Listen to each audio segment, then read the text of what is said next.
There we go, fresh salmon, blueberries, and sweet cornbread.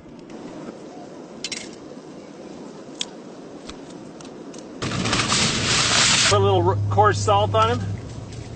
Blob of butter right there.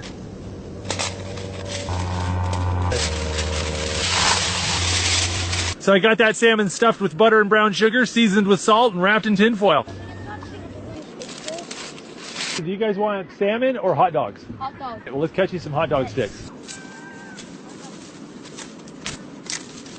All right, got some hot dog sticks. Yep. I'm pretty sure this is plain steak. Wait, no, doing I'm sitting here cooking, and the boys are down there, and Tom's hooking fish, and Nathan's netting them for him. Those boys are growing up so fast. There we go, fresh salmon, blueberries, and sweet cornbread. I love the flavor of blueberries and salmon.